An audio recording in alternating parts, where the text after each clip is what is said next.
Lebanon ইস্যুতে Iran যুক্তরাষ্ট্র শান্তি আলোচনার স্থবিরতার পর ফের মুখোমুখি অবস্থানে তেহরান ওয়াশিংটন। এরই মধ্যে হরমুজ প্রণালীর কৌশলগতভাবে গুরুত্বপূর্ণ কেশম দ্বীপে হামলা চালিয়েছে যুক্তরাষ্ট্র। এই হামলার জবাবে কুয়েত ও বাহরাইনে মার্কিন সামরিক স্থাপনা ও ঘাঁটিতে হামলা চালিয়েছে আইআরজিসি। তাদের দাবি, মার্কিন পঞ্চম নৌবহরের সদর দপ্তর, একটি বিমান ঘাঁটি এবং হেলিকপ্টারের ওপর হামলা চালানো হয়। অন্যদিকে এসব আক্রমণ সফলভাবে প্রতিহত করা হয় বলে দাবি করেছে যুক্তরাষ্ট্র। উদ্ভূত এই পরিস্থিতিতে কুয়েত ও বাহরাইনে সতর্কতা জারি করেছে কর্তৃপক্ষ।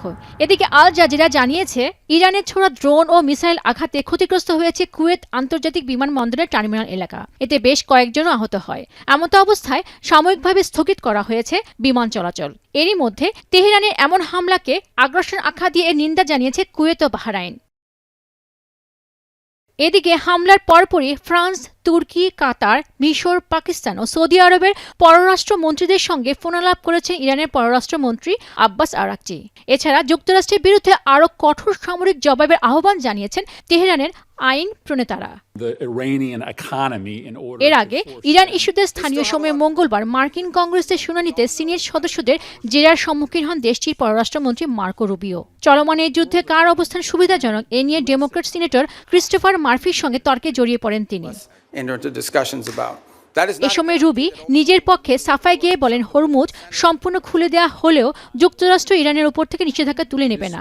যে কোনো নিষেধাজ্ঞা শিথিলের শর্ত হলো ইরানকে অবশ্যই ইউরেনিয়াম সমৃদ্ধকরণ ত্যাগ করতে হবে। That's not been discussed, that's not been offered. Iran is being sanctioned because they've highly enriched uranium. Iran is being sanctioned because of their nuclear activities.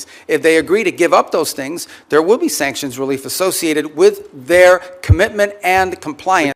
মার্কিন কংগ্রেসের শুনানির পরপরই ইরানের বৃহত্তম ক্রিপ্টোকারেন্সি এক্সচেঞ্জের উপর যুক্তরাষ্ট্র নতুন নিষেধাজ্ঞা আরোপ করেছে বলে জানিয়েছে ট্রেজারি ডিপার্টমেন্ট। এর আগে হরমুজ প্রণালী দিয়ে যাতায়াতের জন্য অনুমতিপত্রের আবেদনের প্রক্রিয়া শুরু করেছে তেহরান। পেনকো সুলতানা, এখন বিশ্ব। 72 ঘন্টা ময়েশ্চার লক সমৃদ্ধ লিলি বডি ওয়াশ। শিয়া বাটারের গুডনেস স্কিন রিপেয়ার করে রাখে সফট ও গ্লোয়িং।